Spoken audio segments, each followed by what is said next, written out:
9 de enero de 2023. Ya somos en el 23, ¿eh? Bueno, pues vamos a empezar de nuevo recordando el modernismo que habíamos visto pues, el año pasado. Pues las características que tenía. Vamos a retomarlo más o menos donde lo dejamos. Bueno, características.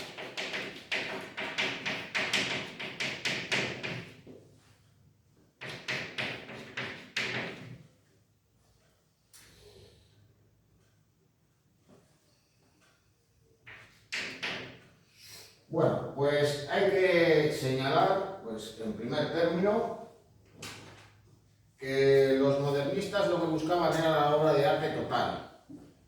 Muchos artistas van a cultivar diferentes disciplinas y también van a colaborar entre ellos.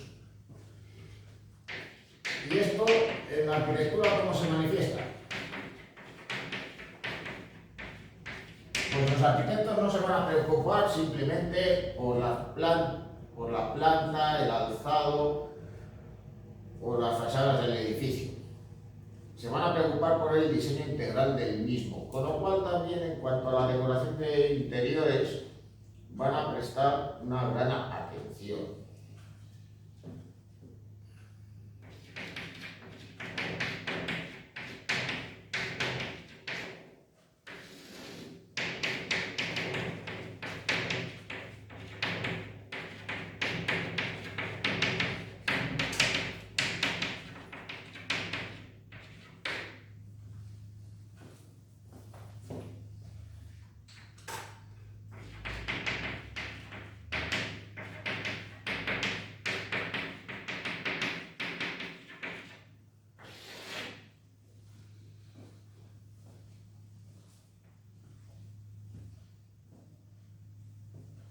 Y claro, pues ¿eso qué quiere decir? Pues que también van a buscar,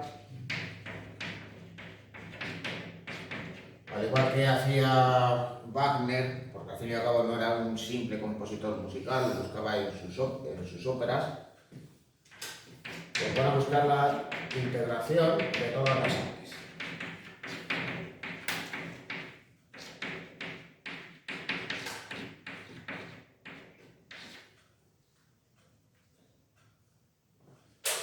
Bueno, un ejemplo de ello lo tenemos en la Secesión de Viena. En ese edificio, que servía también como espacio para llevar a cabo exposiciones, pues no solo trabaja el arquitecto Olveri, sino que también el artista más reputado de ese movimiento, y seguramente pues el más conocido de todos en la actualidad, el pintor Gustav Klimt, se va a encargar de pintar el llamado friso de Beethoven. Bueno, cuando abordemos la obra de Klimt, ya de todos modos esta obra ya la veremos en detalle. Pero Klimt no realiza simplemente una pintura mural al fresco. Va a emplear una técnica mixta en la cual pues, va a llevar a cabo incrustaciones de piezas de metal, piedras semipreciosas y piezas de cerámica vidriada, es decir, que va a trabajar de una manera semejante a la del mosaico. Al fin y al cabo, pues esto también está más o menos presente en muchas de sus obras.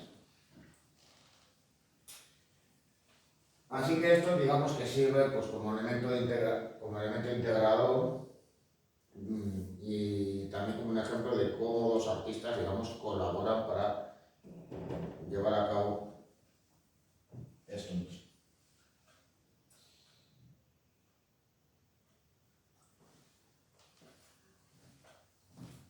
Bueno, los artistas y arquitectos del modernismo buscaban la originalidad y una estética renovadora, con lo cual pues van a prestar una gran atención a los elementos decorativos. Así que, por tanto, pues van a inspirarse, entre otras cosas, en la propia vegetación en los organismos vivos.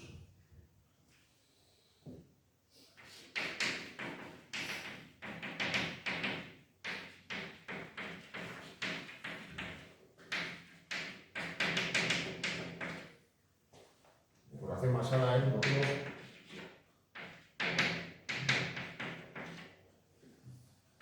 motivos orgánicos.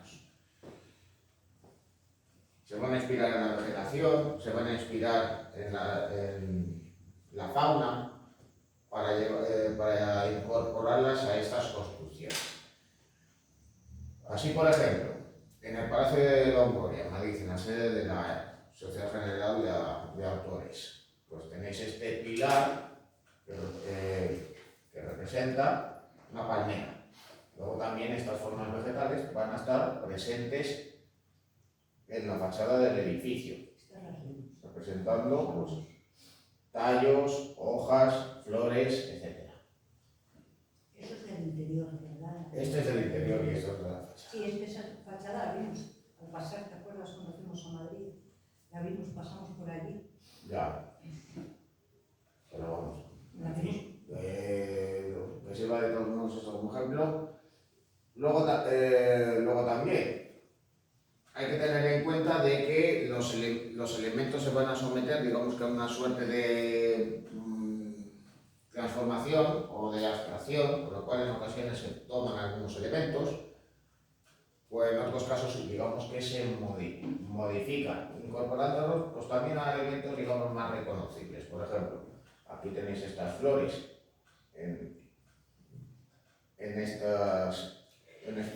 estas columnas del balcón. Sirven, digamos, como capitel.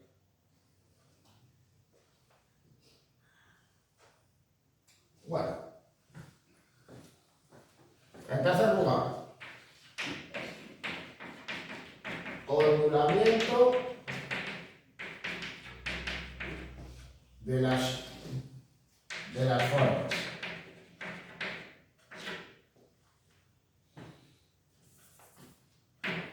Las formas se van a curvar y el elemento decorativo más reconocible de la estética modernista es la llamada línea látigo.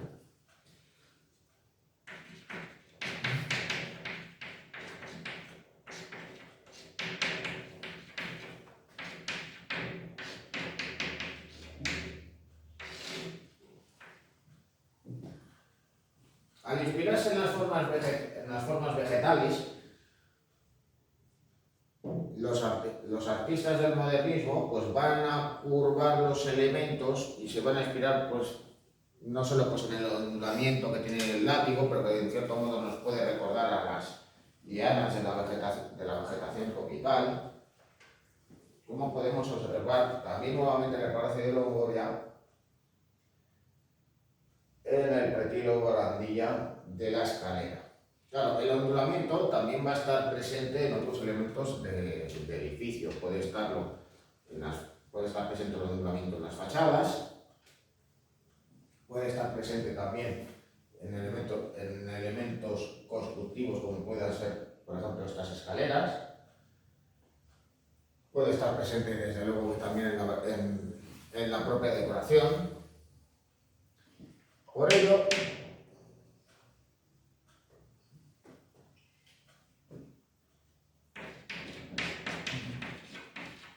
y digamos que rompiendo con el academicismo, se llega a recurrir a la asimetría. Bueno, la imagen, de todos los modos, que tenemos ahí, nos puede llevar, digamos, pues a pensar justo lo contrario. Es decir, que se emplea la línea curva, pero que en este caso todo ello es simétrico. Si lo dobláramos a la mitad, pues veríamos que los elementos decorativos pues vienen a coincidir, los que se encuentran unos frente a otros.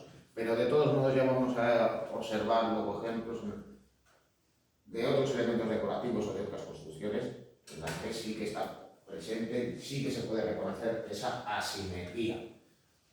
Porque al fin y al cabo, ¿qué es lo que piensan? Bueno, pues con qué nosotros identificaríamos el arte clásico, el arte académico. Pues pues un arte en el que está presente la proporción, el orden, la simetría. Sin embargo, los modernistas buscan una estética nueva, una estética renovadora. Y claro, ellos observan la naturaleza y ¿qué es lo que ven? Pues que los árboles no crecen rectos, por ejemplo. Así que claro, pues van a recurrir a esas formas onduladas y sí que van a recurrir a la simetría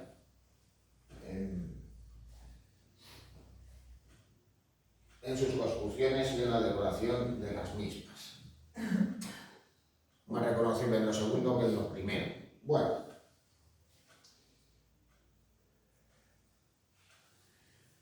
Bueno, aquí tenéis nuevamente pues un ejemplo de cómo se utiliza la línea curva, cómo los elementos se ondulan e incluso también pues, cómo se llega a recurrir, pues, digamos, a una suerte de línea látigo. Aquí lo tenéis en un edificio de París, el edificio La Villot.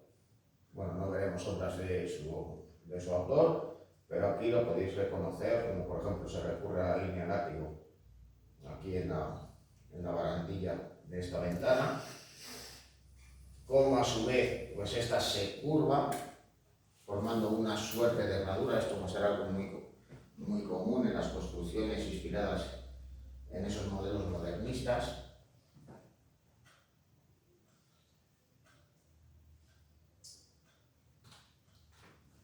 Bueno, en cuarto lugar, os cabe señalar la recreación de ambientes exóticos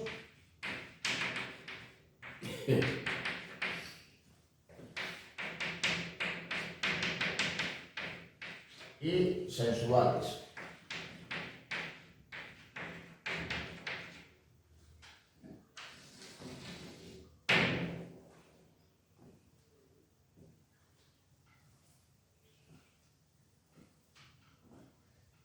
Claro, cuando piensan en inspirarse en la naturaleza, en la fauna y en la flora, ¿en qué van a estar pensando? Pues en especies tropicales, exóticas, que pueden recordar pues, ambientes, digamos,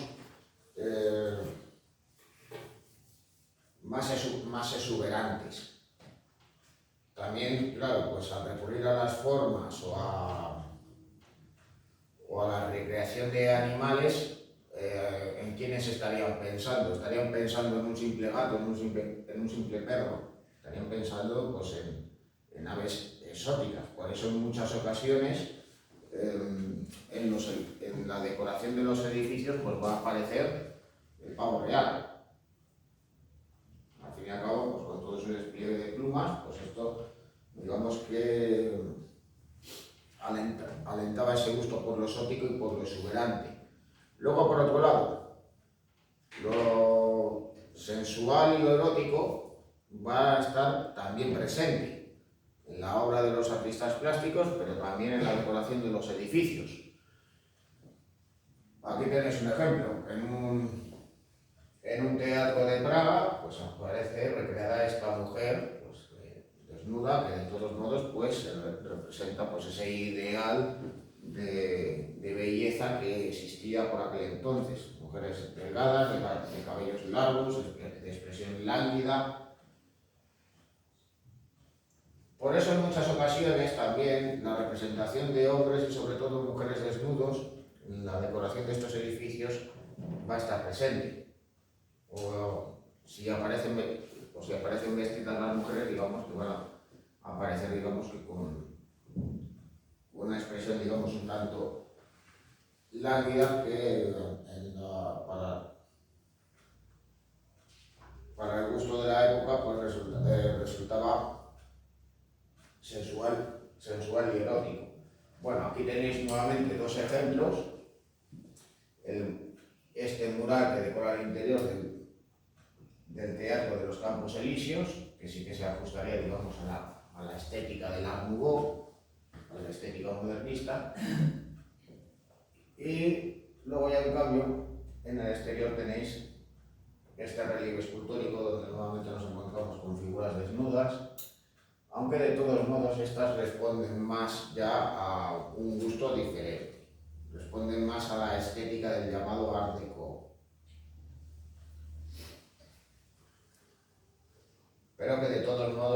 que la temática que estaba presente en el modernismo pues venía a ser, digamos, continuada, si no estéticamente, sí en cuanto a sus temáticas. Bueno,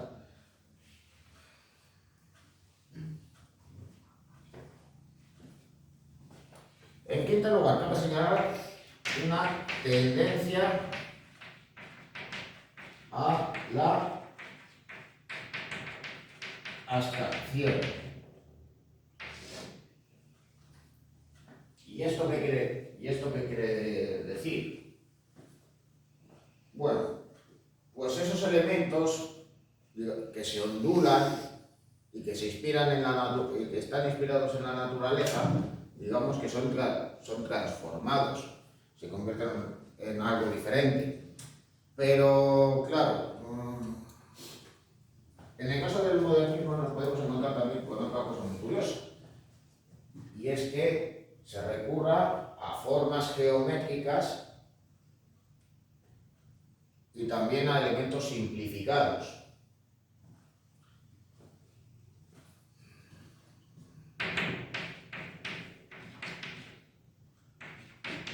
Lo podéis reconocer ahí en la decoración de la llamada Casa del Medallón, Casa de los Medallones de Viena, un edificio construido por Otto Wagner, ya veremos quién fue, que colaboró además con otro arquitecto, Coleman Moser.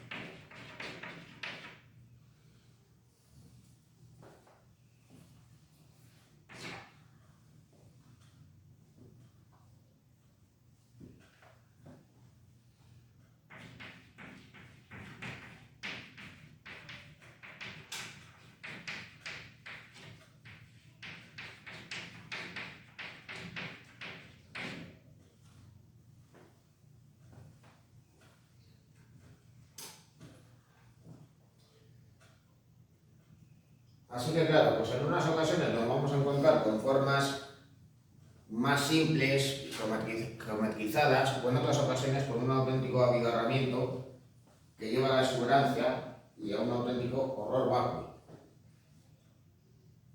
Con lo cual pues también da, digamos, una sensación de abstracción. Bueno, otro elemento. La combinación de materiales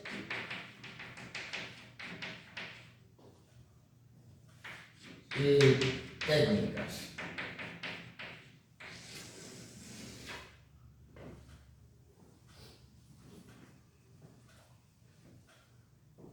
En el modernismo, por un lado, se recurren a los nuevos materiales de origen industrial.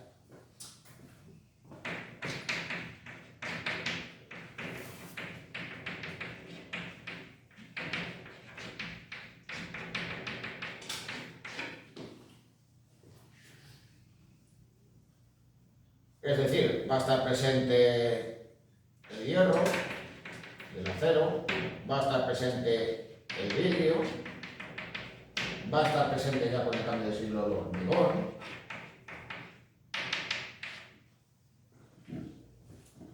Pero por otro lado también van a recurrir a materiales y técnicas tradicionales, incluyendo la recuperación de técnicas artesanas que habían entrado en desuso desde hacía mucho tiempo.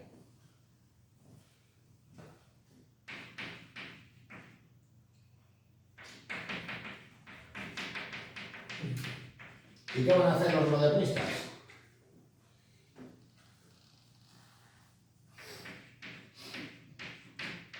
Pues van a recurrir de nuevo al mosaico.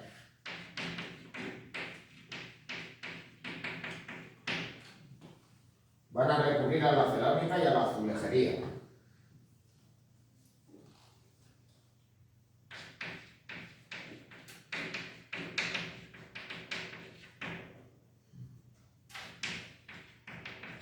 van a recurrir nuevamente a la técnica de la vidriera.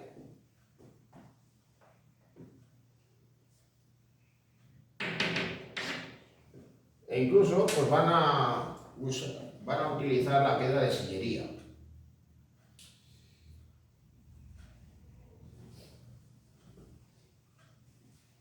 Bueno, lo podemos reconocer pues nuevamente en un elemento que venía a ser, digamos, más bien habitual. El uso de cúpulas vitrales que se decoran con vidrieras.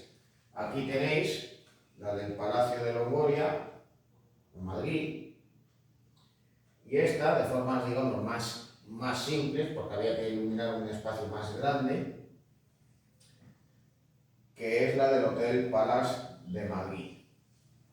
Bueno, luego ya de todas maneras, en el caso de España, que era lo que sucedía, pues al existir talleres en Francia, especializados en dicha técnica, en cubrir esos espacios, pues había que recurrir a ellos para poder encargar las obras y montarlas en el lugar de destino, como fue el caso de la del Hotel Palace.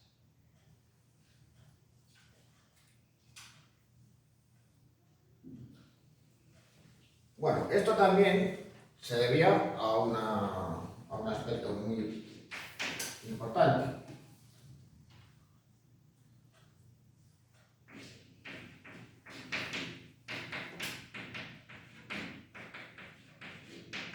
Los artistas del modernismo buscaban el refinamiento.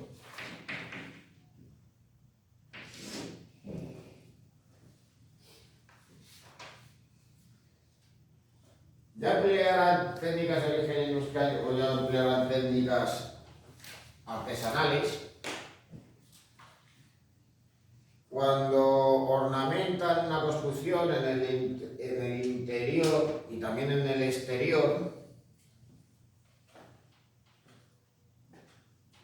pues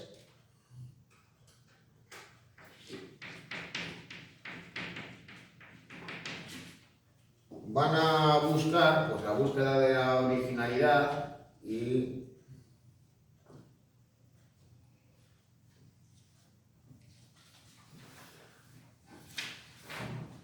recurrir, pues, digamos, a esos elementos originales que en ocasiones pues, llevan al horror vacui, pero que desde luego que a nosotros en la actualidad nos lleva a pensar en que son unos espacios pues, distinguidos y lujosos. Porque claro, estamos pensando pues, en edificios que se van a decorar con mosaicos, que habría que realizar artesanalmente, que van a tener elementos en hierro que podían fabricarse en una siderurgia, pero que también pues, debían de realizarse en una forja. Nos vamos a encontrar con vidrieras, con vidrios de colores que había que montar también de manera delicada.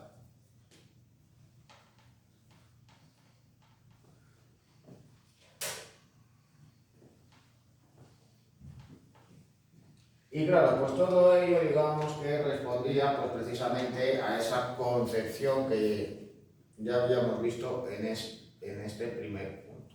Esa concepción integral del edificio. Fijarse, digamos, en todos los detalles. Los arquitectos van a ser al mismo tiempo diseñadores. Y claro, van a pensar en todos los elementos que puede haber en un edificio. Con lo cual alguien como Mackintosh pues se va a encargar también de diseñar las vidrieras. En este caso, esta la diseña para una de las casas que se construyen en los alrededores de Glasgow, la Hill House de Hellington. Y también diseña esta escalera. Esta escalera de caracol que se encuentra en la Lighthouse, la linterna de Glasgow.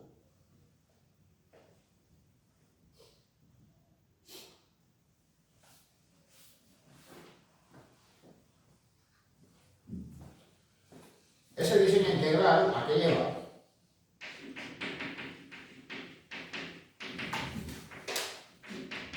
Pues a que estos autores piensen, pues por ejemplo, cómo tienen que ser las vidrieras o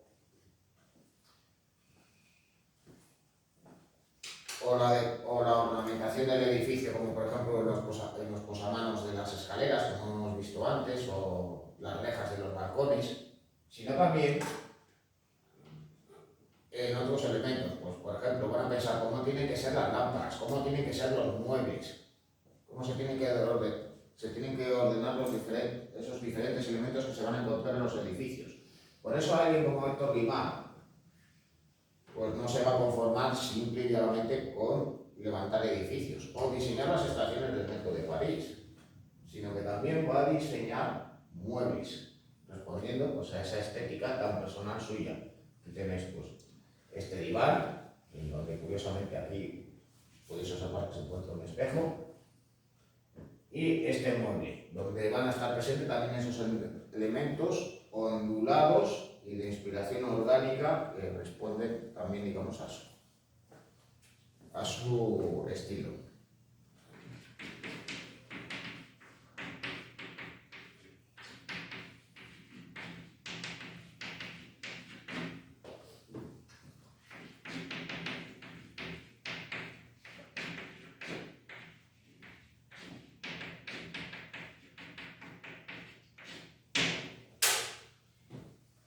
Bueno, Guimard no va a ser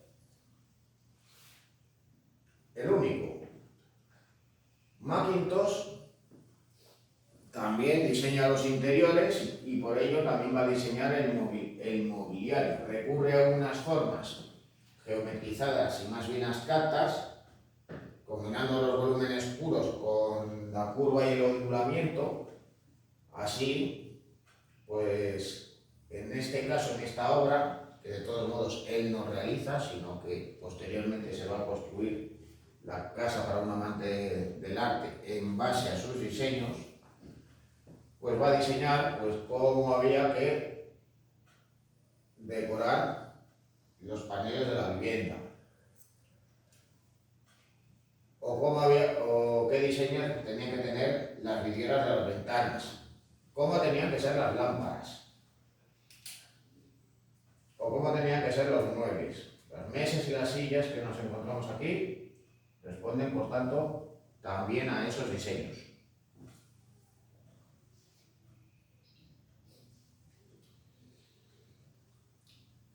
De todos modos, los artistas, no solamente los arquitectos se van a preocupar por ello. Otros artistas vinculados al modernismo pues no se van a limitar pues, simplemente a ser escultores, simplemente a ser pintores, sino que van a buscar nuevas formas de expresión. En base, pues, por tanto, a ese diseño integral. Con lo cual, esos artistas, por ejemplo, se van a interesar en un nuevo arte que surge por aquel entonces, el tránsito del siglo XIX al siglo XX, que es el arte publicitario. Y también pues, van a pensar en el diseño de interiores. Tenemos el caso de Alphonse Mucha. Bueno, seguramente de los pintores modernistas, si el más conocido de todos ellos es Gustav Klimt, el segundo sería el checo Alphonse Mucha. Y claro, si Klimt, digamos, era el artista más famoso de Viena, Mucha era el artista más conocido en Praga. Aunque de todas maneras también estuvo trabajando durante cierto tiempo en París. Y en cierto modo pues, sus gustos y sus intereses se ajustaban también a la estética del llamado Art Nouveau. Bueno, ¿qué es lo que él realizó, entre otras cosas? Pues por ejemplo, carteles publicitarios. Cuando estamos pensando en los carteles de la Belle Époque, ¿en quién estaríamos pensando en primer lugar? Pues estaríamos pensando en Toulouse-Lautrec. Digamos, en muchas ocasiones digamos que se señala a Toulouse-Lautrec como el padre del arte publicitario. De todos modos, como ya veremos a dicho artista más adelante, prefería recurrir pues, a los carteles que diseñó Mucha. Y claro, pues si Toulouse-Lautrec realizó carteles para los espectáculos de cabaret que se desarrollaban en París, en el caso de Mucha, pues lo va a hacer por representaciones teatrales. Aquí tenéis dos carteles que diseña para dos representaciones que iba a llevar a cabo la actriz más famosa de la época, la británica Sarah Bernhardt. Aparte de ello, también realizó carteles para marcas publicitarias. Aquí tenéis uno de unas galletas, la cual pues podemos observar cómo recurre también al ondulamiento, a la línea látigo, cómo pues recurre a una mujer pues para buenas tardes, para dar una sensación de sensualidad, de erotismo.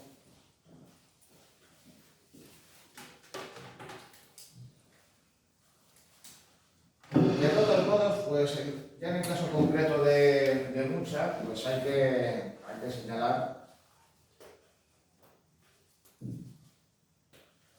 una cosa, y es que su estética respondía al Art Nouveau, pero tras la Primera Guerra Mundial y su retorno definitivo a Praga, él empezó a interesarse más por temas vinculados al nacionalismo, a las tradiciones y a la historia de los pueblos eslavos.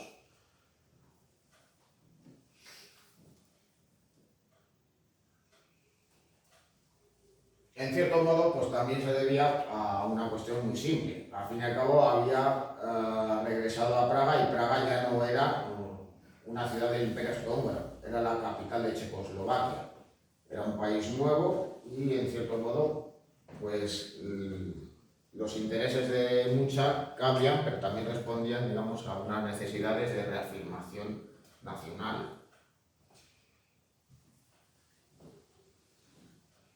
Y es lo que vino a caracterizar pues, las obras que realizó ya en las décadas de 1920 y de 1930. Él acabaría falleciendo en 1939, porque al poco tiempo de que los nazis ocuparan Checoslovaquia, pues él fue detenido, recibió una paliza y poco tiempo después falleció. Hay que tener en cuenta que ya, de todas maneras él era un anciano por aquel entonces. Bueno, aparte de esto, también hay que mencionar otra cosa, y es que Mucha también llevó a cabo diseño de interiores. Recibió un encargo de una joyería de París, la joyería Fouquet. Y claro, si hemos visto pues cómo Mackintosh se preocupa por el diseño de los espacios interiores, cómo Guimard llega a diseñar muebles, pues cuando a él le hacen el encargo y lo asume, ¿qué es lo que va a hacer? Pues decorar el suelo de la joyería, como si se empleara piezas de mosaico, realizar pinturas al fresco, estucos, incorporar relieves en bronce en el exterior y en el interior. En el interior lo que podéis observar ahí son estas esculturas de los pavos reales. En el interior tenéis aquí a esta mujer, la cual aparece pues, sujetando unas joyas mientras la ropa, digamos, la cae, empleando, digamos, la técnica de los panes mojados.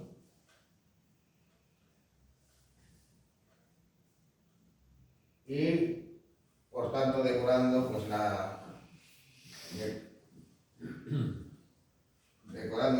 el escaparate y fachada del edificio, pero también el interior pues con ese gusto por lo ostentoso y con esa estética, digamos, refinada tan propia del modernismo. bueno, luego de todos modos, pues también hay que imaginarse una cosa, y es que esta estética acabó pasándose de moda, pero por suerte, digamos que podemos conocer cómo era el diseño que realizó Mucha para esta joyería parisina.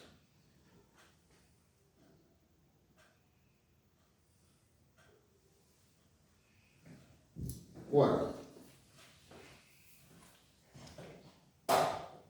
y otro elemento importante, y con esto pues digamos que concluiríamos las características propias del modernismo, es que hay que señalar algo relevante, y es que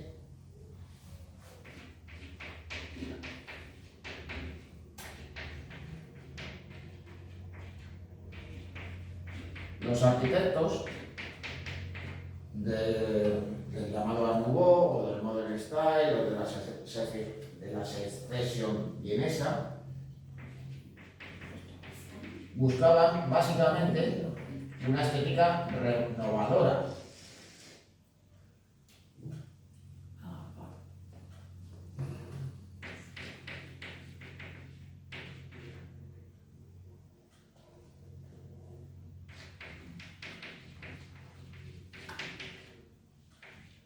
Pero esto no va a estar presente en nuevas tipologías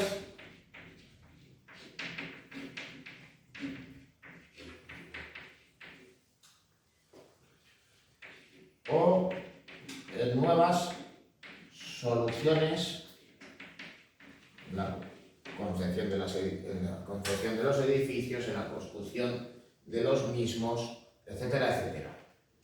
Es decir, que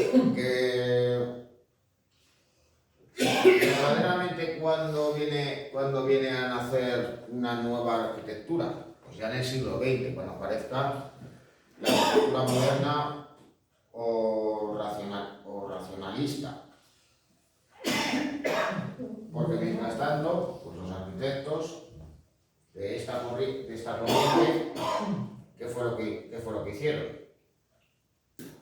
Pues digamos que romper con la reiteración y repetición de los historicismos, romper con esa estética de movimientos, de estilos del pasado, buscando nuevas formas, pero evidentemente, ¿qué fue lo que hicieron? Pues por ejemplo, siguieron construyendo edificios que respondían a las tipologías tradicionales, como por ejemplo las iglesias y sinagogas. Aquí tenéis un ejemplo en París, que es la iglesia de San Juan de Montmartre, y también pues edificios que respondían a los gustos y necesidades de la época. Van a realizar viviendas, van a realizar casas, sin una concepción, digamos, novedosa en plantas y en alzados, como luego ya veremos al finalizar el tema. Y van a realizar pues también edificios tales como grandes almacenes. Aquí tenéis otro caso, los almacenes de la Samarité de París. Este diseño, la fachada, correspondía pues, al gusto de la época, a esa decoración basada en esos modelos modernistas. Va a estar presente la vegetación, va a estar presente el ondulamiento. El ondulamiento es reconocible en la caligrafía del cartel, y también pues, en la propia decoración del interior. Tenéis aquí pues, este friso en el que están presentes elementos vegetales y nuevamente pavos reales.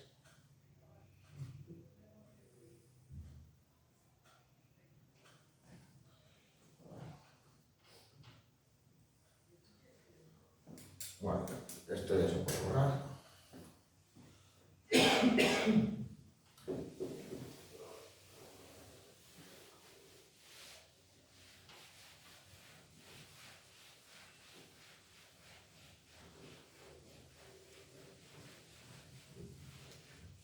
Bueno, el desarrollo de la arquitectura modernista modernista fue relativamente breve. Digamos que aparece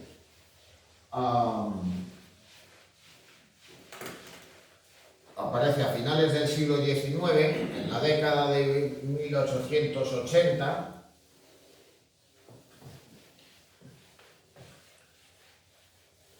y su declive coincide con la década de 1910.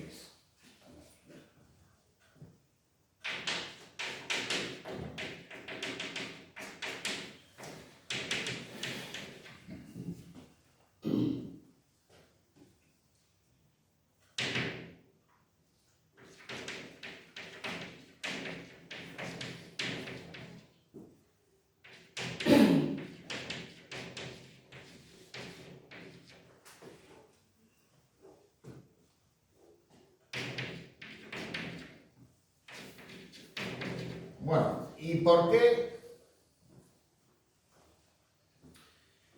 ¿Y por qué el modernismo, digamos, decae y desaparece, digamos, tan rápidamente? Hemos visto con anterioridad cómo, por ejemplo, el neoclasicismo había surgido a mediados del siglo XVIII y todavía a inicios del siglo XX se seguían realizando construcciones en dicho estilo. Y sin embargo, un estilo, digamos, más novedoso, que rompe con las tradiciones del pasado, pues se vino a desarrollar en unos 40 años. Pues por una cuestión muy simple, por culpa de la Primera Guerra Mundial.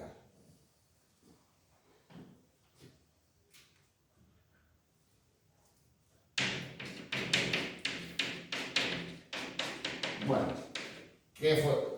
Bueno, ¿qué relación tuvo una cosa con la otra?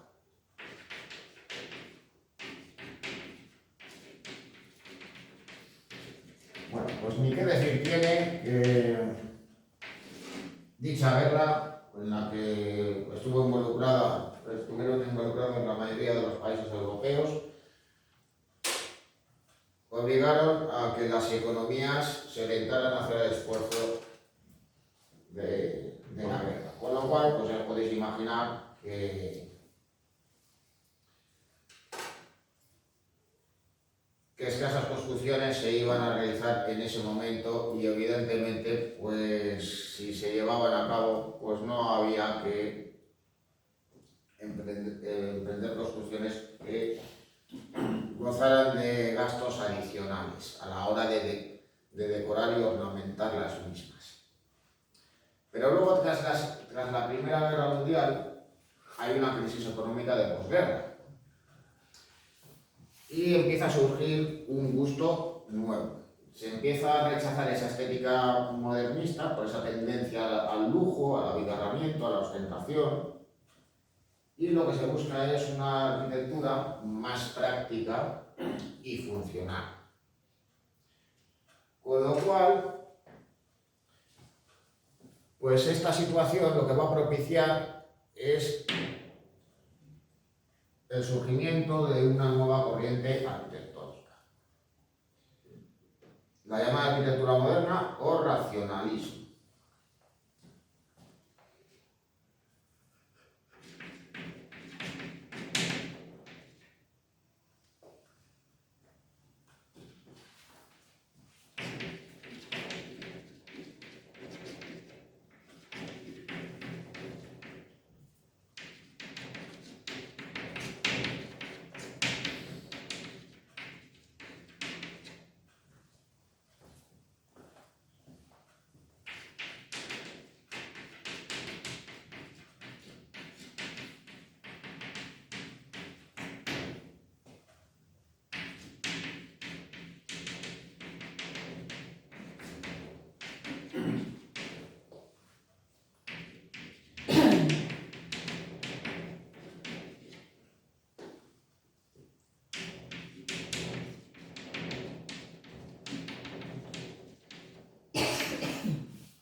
Pero luego, por otro lado, también podemos pensar otra cosa, y es que esa estética modernista también acabó cansando a la gente. Los gustos fueron cambiando con el paso del tiempo, y claro, ya en la década de 1920, 1930, esas formas, digamos, onduladas, curvadas, que buscaban recrear esos ambientes exóticos y con esa tendencia, digamos, al lujo, al refinamiento y a lo sensual, habían dado paso a otro tipo de estética. Y por aquel entonces pues se preferiría la estética del llamado Art Deco.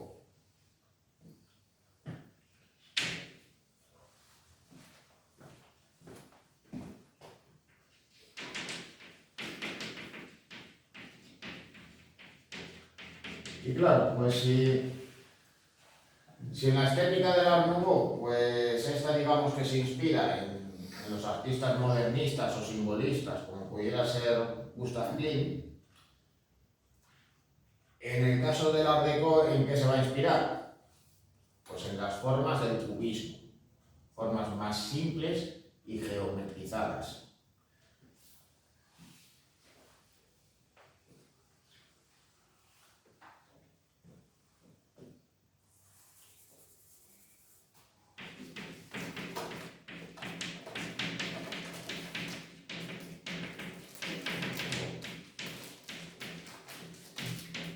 Bueno, el Art Deco se va a desarrollar en las décadas de 1920 y 1930 y su estética pues acabará decayendo también por culpa de otra guerra, la Segunda Guerra Mundial. Esa estética del Art Deco ya en la década de 1940, digamos, desaparece, se pasa de moda.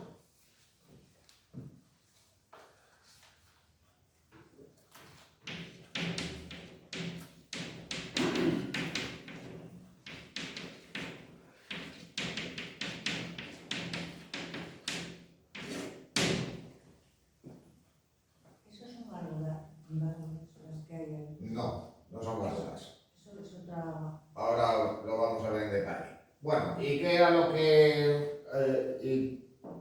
¿y qué formas van a estar presentes en el Art Deco? Pues formas más simples y geometrizadas, sometidas a un proceso de abstracción. Tenemos como ejemplo el edificio Chrysler. También se podría haber tomado como ejemplo al Empire State Building, pero digamos que en esta construcción las formas del Art Deco están más presentes. En este caso, pues el edificio se corona con esta suerte de corona en la que hay elementos radiales y triangulares para abrir ventanales en su parte superior. Y luego también, pues en las esquinas del rascacielos, pues van a estar presentes cabezas de águila. ¿Para qué sirve eso si no son válvulas para el agua? Bueno, pues por ejemplo aquí, para iluminar la parte superior del edificio. Pero bueno, son un elemento, digamos, básicamente ornamental. Había mencionado antes Mercedes que si eran gárgolas. Bueno, nos pueden recordar a las antiguas gárgolas góticas. Sí, yo creí que era servían para eso, para Pero el de Luego además, pues en el interior del edificio pues nos vamos a encontrar con formas geométricas que son más simples, que son, digamos, más abstractas, pero que aún así también se busca el lujo y el refinamiento, al combinar, por ejemplo, mármoles de diferentes colores y también emplear esas formas en otros materiales.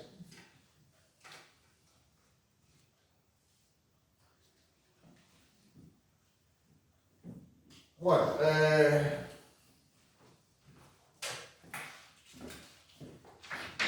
en el modernismo podemos identificar dos corrientes.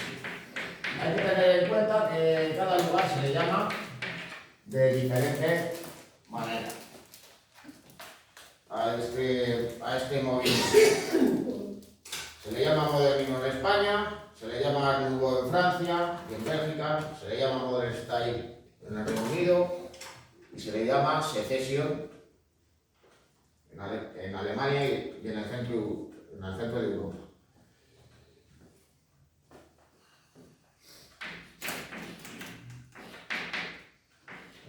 En primer lugar, básicamente pues podemos señalar que hay un estilo ondulante.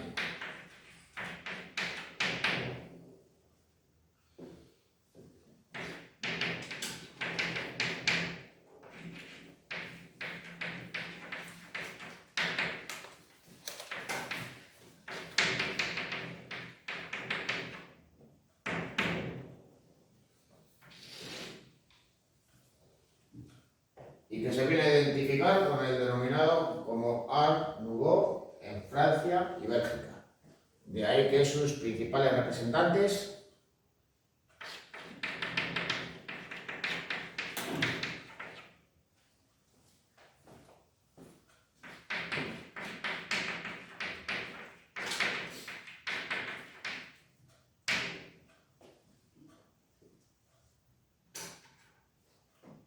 sean, bueno, el belga Horta y el francés Guimard.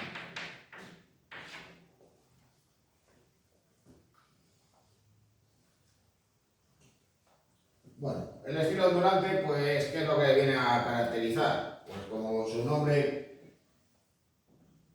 bien indica, pues en estas obras pues, va a estar presente el curvamiento de los elementos y el uso de la línea látigo. Aquí sí que podéis reconocer pues, esa tendencia también a la simetría y cómo se van curvando los elementos, como si literalmente se hubieran estado enredando hierbas o lianas para decorar pues, el muro de luego de esta escalera, en el caso de la Casa Tassel de Horta.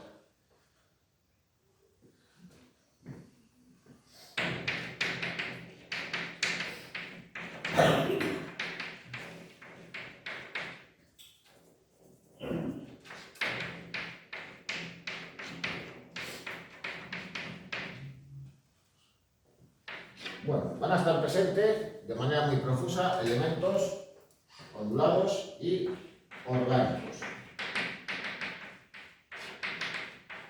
incluida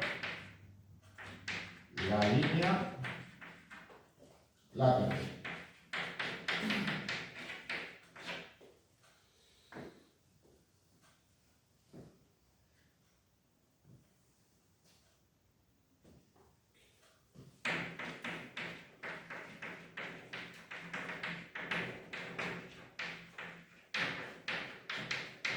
En estas construcciones va a haber una tendencia al lujo, al refinamiento, con lo cual nos vamos a encontrar con edificios donde predomina la ampulosidad, en el interior y en el exterior también.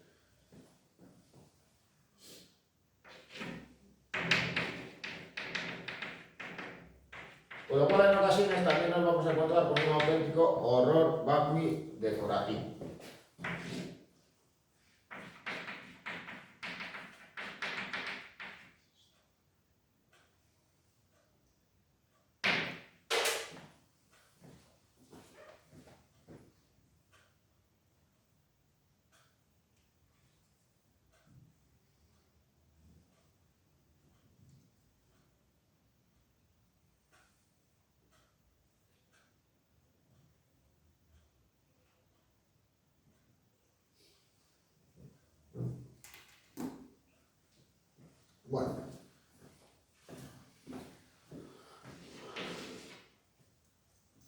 Bueno, paso hacia adelante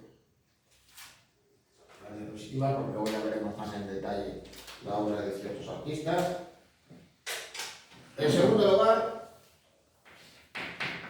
el estilo geométrico.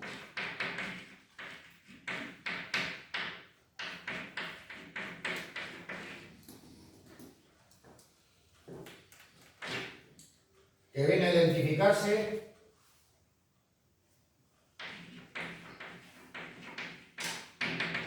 con la secesión de Viena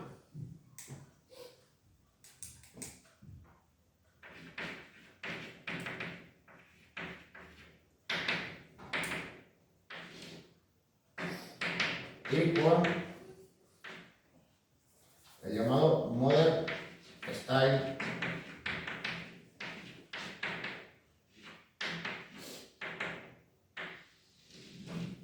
del Reino Unido.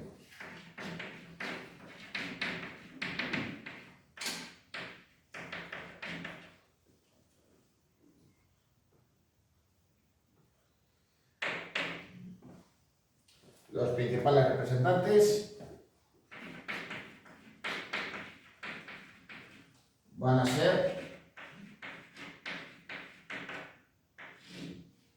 los austriacos Wagner, Olbrich y Hoffmann, y el escocés Mackintosh.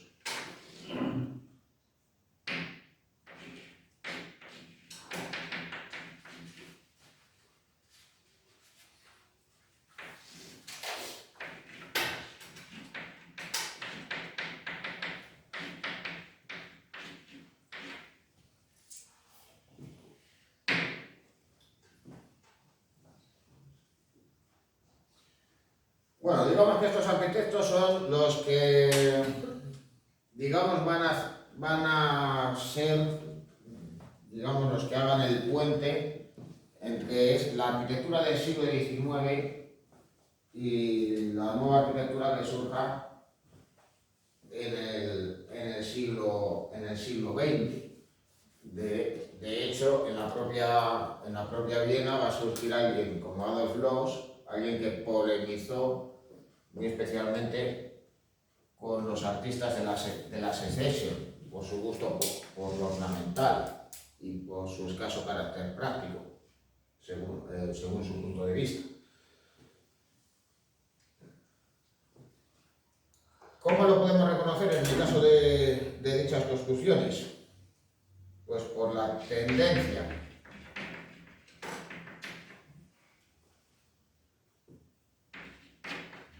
al uso de volúmenes puros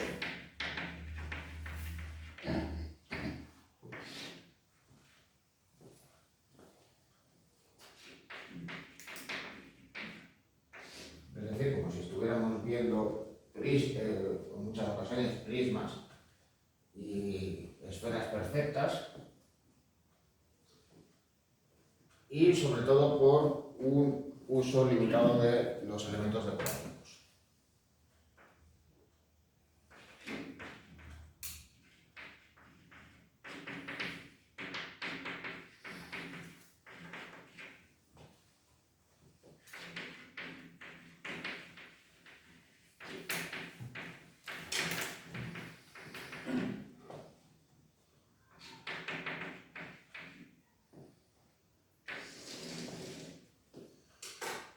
Luego, además, estos elementos, que tienen una profusión menor, tanto en el interior como en el exterior, vienen a caracterizarse también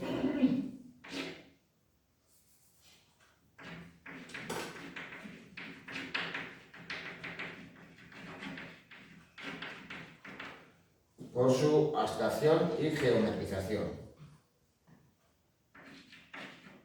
Que, por cierto, eso no quiere decir que, por ejemplo, no recurran a formas orgánicas ni recurran tampoco a la ondulación de los elementos.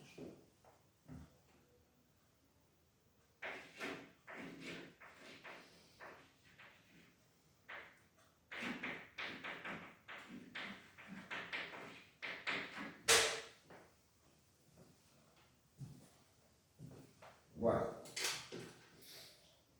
así por ejemplo, pues lo tenéis aquí en esta estación de metro de Viena, la de la Karlsplatz, diseñada por Wagner, y en la que de todos modos pues podéis observar que, como que por ejemplo sí que está presente el ondulamiento y la decoración, digamos que es menos profusa, más simple. Las formas vegetales están sometidas a un proceso de abstracción y sobre todo digamos que los volúmenes son más puros, más simples.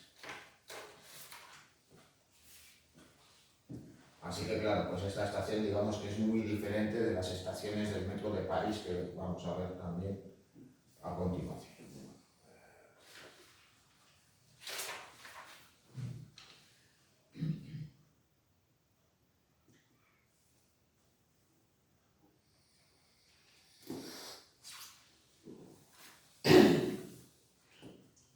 Bueno, principales edificios.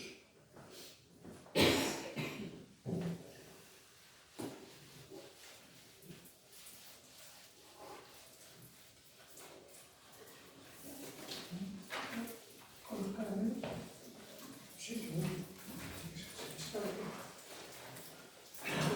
Hay que traer agua, ¿sí? ¿No?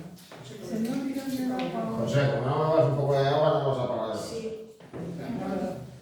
O ven comido al cascar antes de empezar la clase.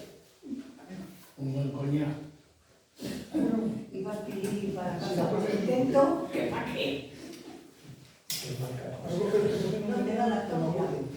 Yo te voy a poner cualquiera. No sé, otra gente se me ha olvidado el agua.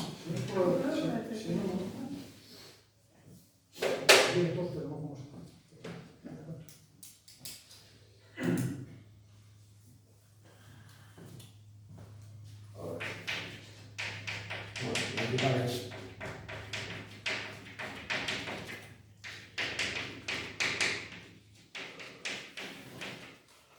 Principales ejemplos. Bueno, en primer lugar, los edificios de Víctor Horta.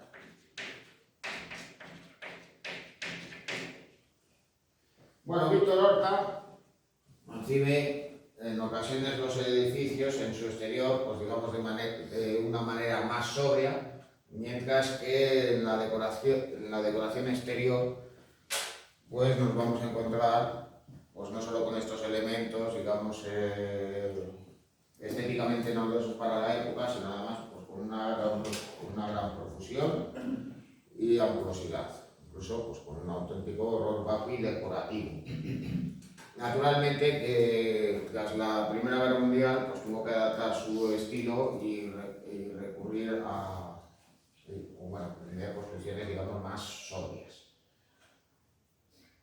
Bueno, su edificio más conocido es la Casa Tassen y el espacio también pues, más reconocido pues, es precisamente el hueco de la escalera donde nos encontramos con ese uso tan profuso de la línea láctea, tanto en la pared como en la barandilla y en los suelos.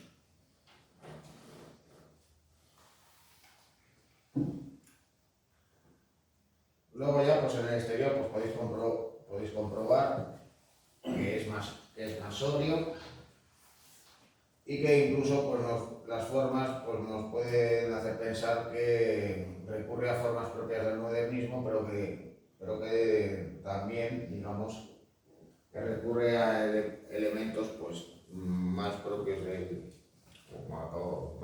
eclecticismo, a soluciones propias del historicismo, como por ejemplo pues, el uso de estas ménsulas aquí en la parte baja del edificio. Bueno, luego ya pues también tenéis otra imagen aquí del interior, también para haceros idea de esta construcción.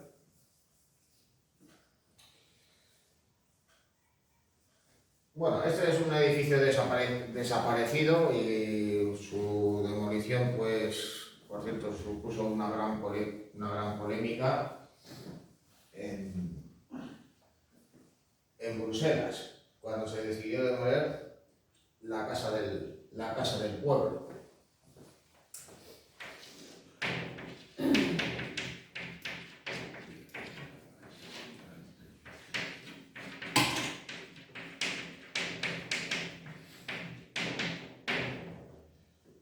Bueno, allí pues idea un espacio interior capaz de acoger a un importante número de personas que, por ejemplo, asistieran a reuniones y mítines políticos.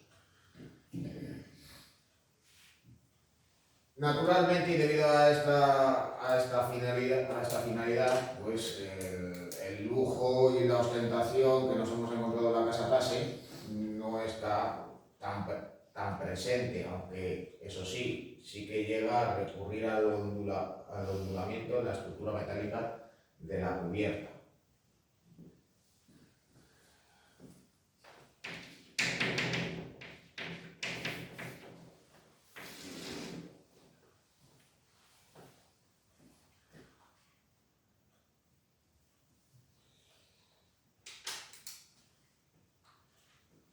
Bueno, nuevamente en la Casa Solvay, en la Casa Solvay de Bruselas, nos vamos a encontrar con un exterior relativamente sobrio y con ese lujo y horror amplio y decorativo en el interior, donde podemos comprobar también cómo utiliza la técnica de la vidriera para cubrir este espacio interior. En el vestíbulo, donde está la escalera de la vivienda.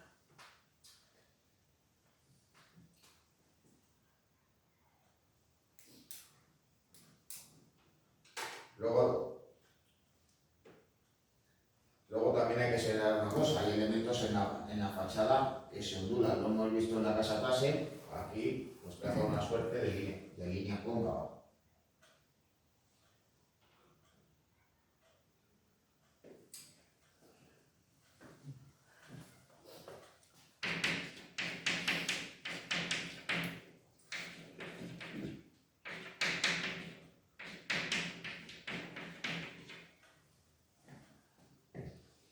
Bueno, en el hotel Van het Velde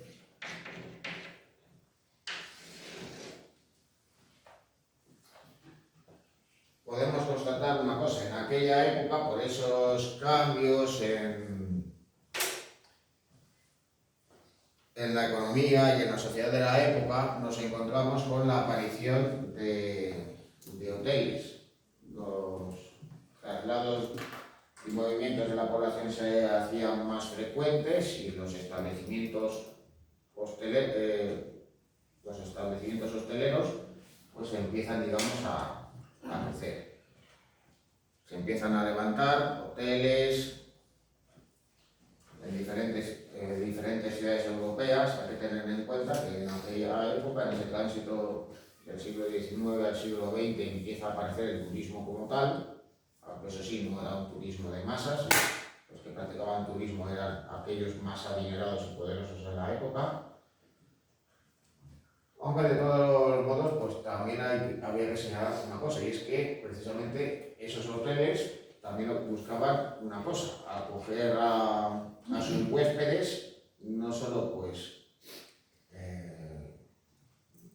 tratándoles de tal manera que se sintieran a gusto, sino que además pues creando pues ambientes, digamos, un tanto lujosos y distinguidos, marcando, digamos, una tendencia que vino a establecer precisamente la primera cadena de hoteles del mundo, la de los hoteles Bridge, porque no solamente pues, la construcción de diferentes hoteles en diferentes ciudades, sino que también estos estuvieran caracterizados precisamente por el lujo y el gusto por los detalles. Bueno, por ello, ¿con qué nos encontramos en este hotel? Pues también nuevamente con una cúpula vidrial y cómo se van combinando los elementos de origen industrial con las técnicas tradicionales, empleando los soportes y estructuras de hierro para soportar esta cúpula de vidrio. Luego nuevamente nos encontramos con la línea del ático, aquí en la barandilla y en los paneles de la decoración exterior. Incluso también en la reja reja que separa el edificio de la calle. Bueno, Horta, de todos modos, ¿dónde podría ser más atrevido? ¿Dónde podría, digamos, hacer lo que le diera la gana? En su casa. Pues evidentemente en su casa, en su casa. Y es que de todos modos hay que tener en cuenta una cosa.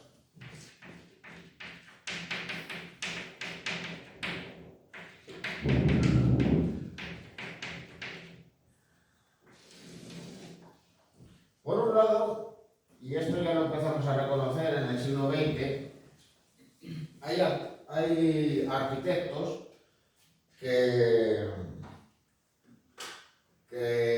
utilizan la vivienda también como un medio para expresar sus propuestas arquitectónicas.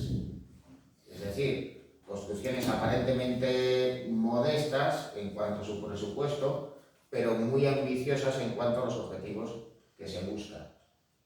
Y claro, pues donde podían ser más ambiciosos también eran en sus propias viviendas. Quizá, pues Horta, a la hora de levantar su casa, pues no iba a poder recurrir a los medios de los que sí que disponía en otros lugares, como en la Casa Tase, gracias a sus clientes, pero sí que podía llevar a cabo otro tipo de soluciones.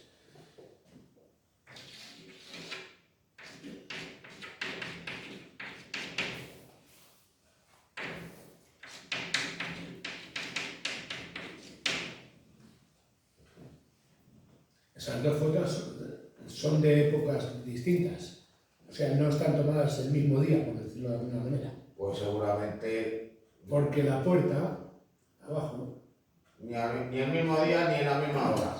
ya, pero se le ve que la puerta es Pero distinta. El balcón sí que es, ¿no? El balcón sí que es. Pero la puerta de Y entrada la puerta es de diferente. abajo, es que no se ve a lo mejor ahí. Sí que es la misma. Es la misma. ¿Seguro? Sí, lo que pasa es que no, allí no está bien puesto el... Ah, bueno. Sí, Con pero las- sí que Bueno, es la el misma. caso es que de todos modos, ¿qué tenía que responder, digamos, esta casa, esta vivienda? Bueno, pues tenía que contar con diferentes espacios. Un espacio para un uso comercial, otro espacio correspondiente a su residencia y otro lugar que pudiera ser pues, su despacho y estudio. Claro, aquí va a ser más fantasioso, por ejemplo, a la hora de emplear la rejería en el balcón, con formas más curvadas y más caprichosas. Tanto aquí como aquí en la parte aguardillada.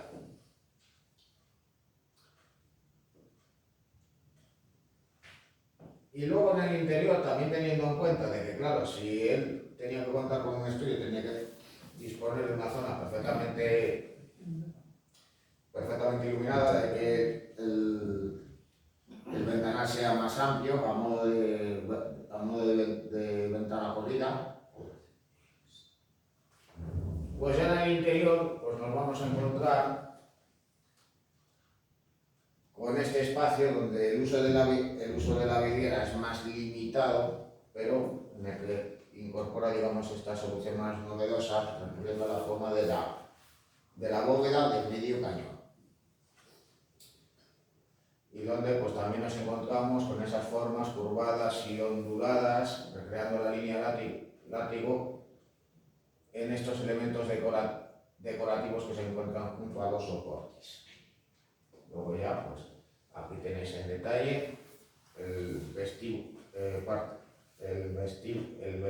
y parte de las estancias de la vivienda y el hueco de la escalera.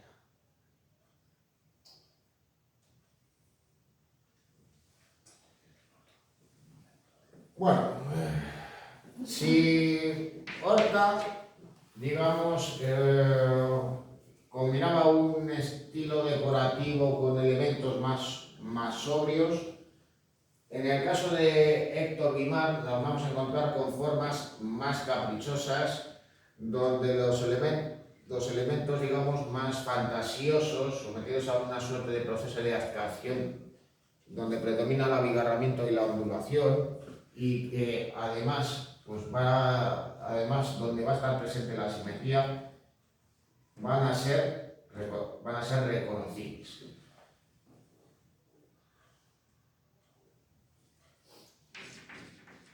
Aquí tenéis como ejemplo el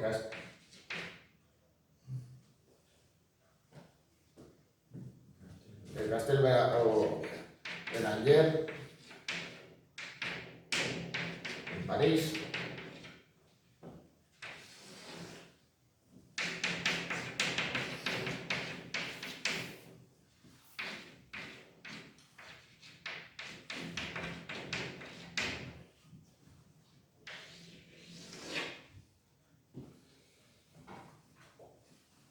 Y en este caso, pues por ejemplo, nos encontramos en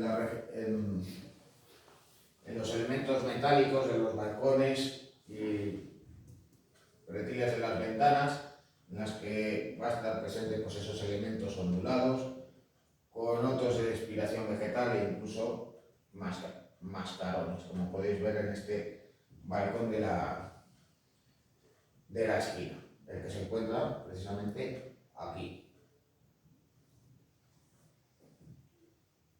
Luego la simetría, pues la podéis reconocer perfectamente en la puerta de entrada. Los elementos son curvados, formando una suerte de herradura, y también son ondulados, como podéis observar en la rejería. Luego también los elementos de inspiración vegetal van a estar presentes en las dos columnas que se encuentran a cada lado. Bueno, la tendencia al lujo y el horror vacuo y decorativo también es visible en los espacios del interior. Aquí tenéis el vestíbulo de entrada, tanto la reja de la calle, que ya hemos visto antes en el exterior, como la propia puerta de acceso al edificio. Claro, en el caso de Guimard, pues él actúa como otros arquitectos de la época. ¿Qué era lo que se hacía en muchas ocasiones? Pues tratar de distinguir el vestíbulo de entrada, porque eso era lo que se iba a ver desde el exterior. Con lo cual, pues en muchas ocasiones, pues esa parte de los edificios pues se decora con estucos, azulejos, suelos de mosaico, etcétera, etcétera, etcétera. Luego también, pues en la línea del ático va a estar presente también la barandilla y el posamanos del edificio. Aquí ya, pues más concretamente, pues veis una de las ventanas, donde también recurre a la técnica de la vidriera con estos elementos ondulados.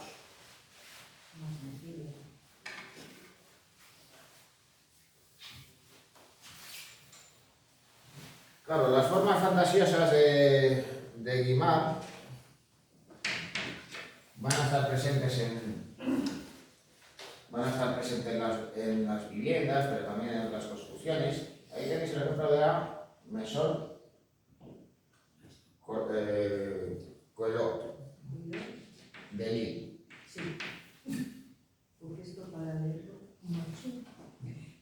Maison de Lille. Ah, me estoy con la pizarra, pero... Collot en Lille. Bueno, Guimard trabajó fundamentalmente en París, aunque de todos modos pues eso no pidió que se trasladara a la relativamente cercana ciudad de Lille a llevar a cabo esta construcción a finales de siglo, donde podemos observar, pues, por ejemplo, cómo va combinando materiales, usa la piedra de sillería, recurre a la pizarra en buena parte de la cubierta, usa la madera también, emplea la cerámica en la cartelería del exterior y, curiosamente, pues va utilizando pues, de manera caprichosa elementos pues, propios de construcciones tradicionales, como este tejado muy agudo a suerte de gablete gótico, combinando, pues, combinando elementos rectilíneos con otros curvados y también empleando la asimetría.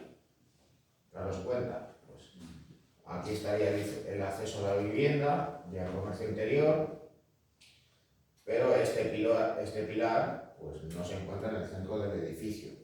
No divide, digamos, la construcción en dos mitades.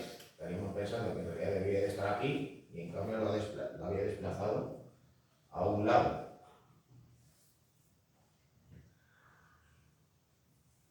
Bueno, luego ya pues en el interior tenéis esta imagen, donde también pues digamos está esa tendencia al lujo y a la sofisticación, con el uso de la madera, también de la vidriera, y curvando los elementos y recurriendo a la línea de aquí. Bueno, una de las construcciones desaparecidas fue la Sala Humbert de Romans, en París. Digamos que en esta sala de conciertos, Guimard lo que va a hacer es, digamos, es el equivalente de Horta en la Casa del Pueblo de Bruselas. Es decir, construir un espacio destinado a una gran cantidad de público,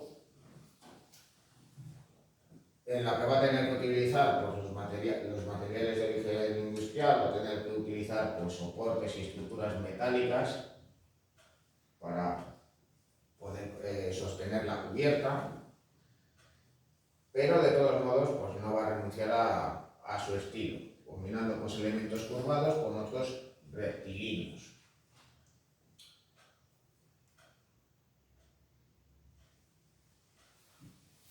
Bueno, otras construcciones ya posteriores fueron el Hotel Guimard en París.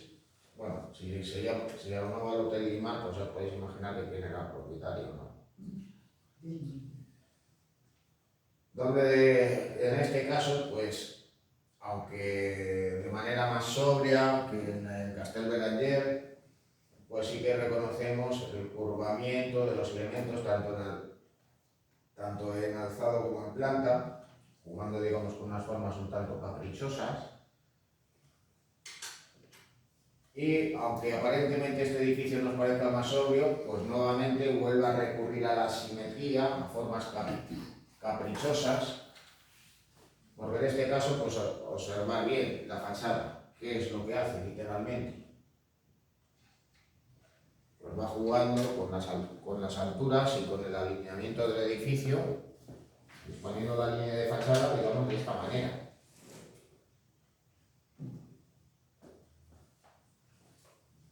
Si a la derecha se encuentra, digamos, la entrada principal, la de acceso a la vivienda, la entrada de servicio la dispone a un lado, sin destacarla especialmente.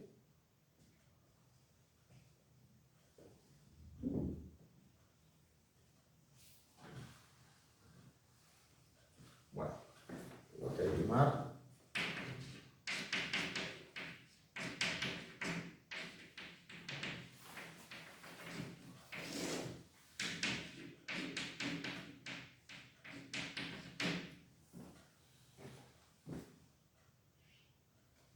El Hotel de Sara.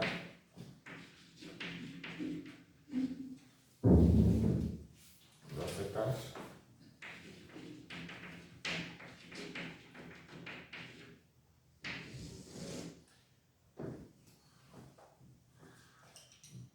Bueno, el inicio de la Primera Guerra Mundial y la posterior posguerra marcaron el declive de Guimard, de convertirse, digamos, en el arquitecto más famoso de Francia y en el principal representante del Art Nouveau, pasó al ostracismo y posteriormente al olvido, obligándose por tanto pues, a marcharse fuera de Francia, a Estados Unidos en busca de trabajo. Hay que tener en cuenta de que, claro, luego ya en la década de 1960 la estética del Art Nouveau pasó a estar revitalizada y fue pues en parte debido al cansancio con el racionalismo. Esa estética, digamos, tan práctica y tan funcional, pues hizo que esa estética del modernismo se viera revitalizada y gozase de una nueva popularidad, que favoreció pues en parte que las construcciones más famosas de Guimard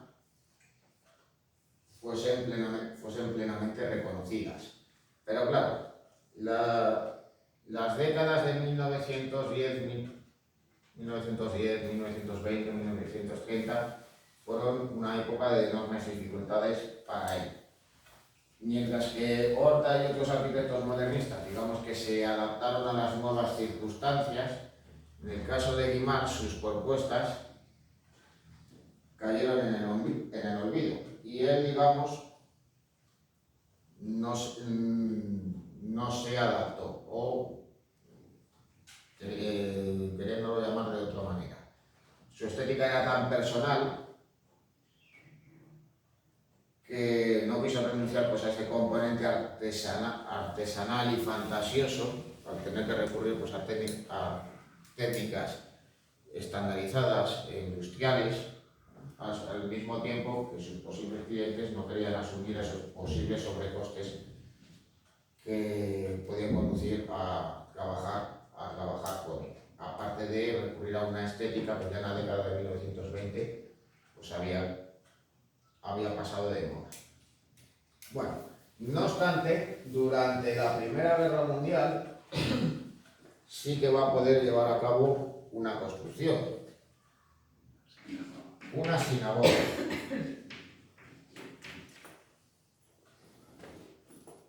La sinagoga Agoudas Aqueiros.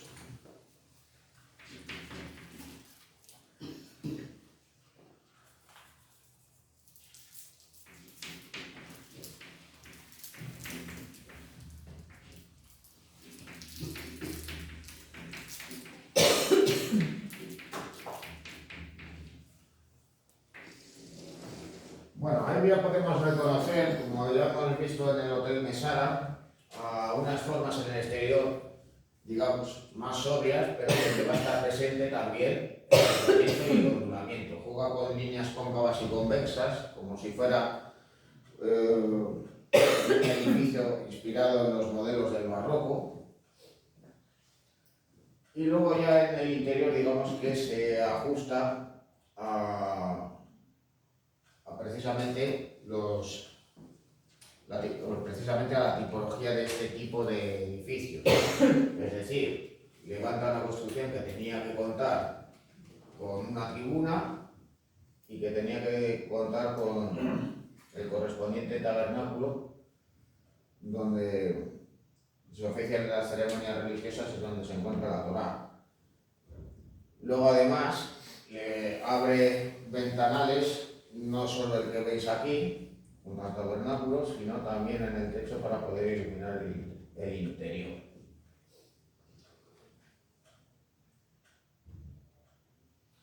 Sin lugar a la duda, las construcciones más famosas de Héctor Guimard son las estaciones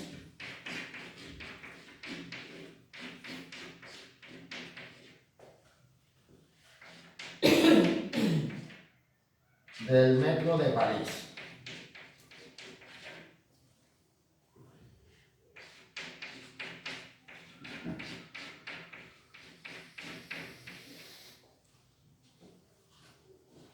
La fama y el reconocimiento que había ido conquistando Guimard en los últimos años del siglo XIX lleva al gobierno de París a encargarle el diseño de las estaciones. en unas ocasiones no son más que simples bocas de metro, en otras ocasiones son marquesinas y en otras pues ya eran, digamos, propiamente una suerte de edificios, sobre todo pues cuando se encontraban en emplazamientos destacados de la ciudad. Algunas de estas estaciones se han emplazado en lugares diferentes de donde se encontraban originalmente, porque claro, con esa revalorización de las construcciones de Guimar y considerando también que dichas estaciones pues vienen a ser una imagen con la que asociamos a París, es decir, si estamos pensando en el Art Nouveau, pero también en el mobiliario urbano parisino, estamos pensando en esto. Porque claro, cuando pensamos en París, en edificios, en construcciones, claro, ¿en qué vamos a pensar primero? La Torre Eiffel, Notre Dame de París, la Basílica de Montmartre, los Inválidos, pero a la hora, digamos, de ir por las calles, en cierto modo, pues, ¿qué es en lo que uno piensa? Pues en encontrarse literalmente con una de estas estaciones de metro. Bueno, naturalmente que algunas se encuentran en emplazamientos que no son los originales, otras han desaparecido, como esta de aquí. Habíais visto antes la estación de Karlsplatz diseñada por Wagner en Viena. Pues bien, digamos que vendría a ser algo contrapuesto, o digamos un modelo alternativo a lo que había hecho Guimard en París, o que estaba haciendo Guimard en París. Aquí tenéis pues, la estación de metro que se encontraba en la plaza de L'Étoile, en la plaza Charles de Gaulle, donde se encuentra el Arco de Triunfo. Luego aquí ya tenéis otras dos, con las correspondientes marquesinas en las que combina el hierro con el cristal, con esas formas tan caprichosas, onduladas y de inspiración orgánica.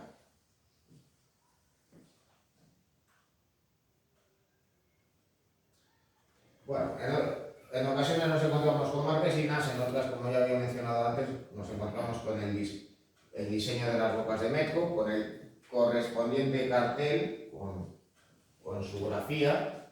Hay que señalar que, claro, en el modernismo, en el Art Nouveau, también se curvan, se ondulan las letras. La caligrafía, digamos, la asociamos también a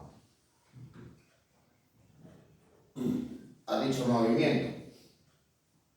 Bueno, luego de todas maneras esto que veis aquí son palomas, no forma parte no forma parte del mobiliario urbano.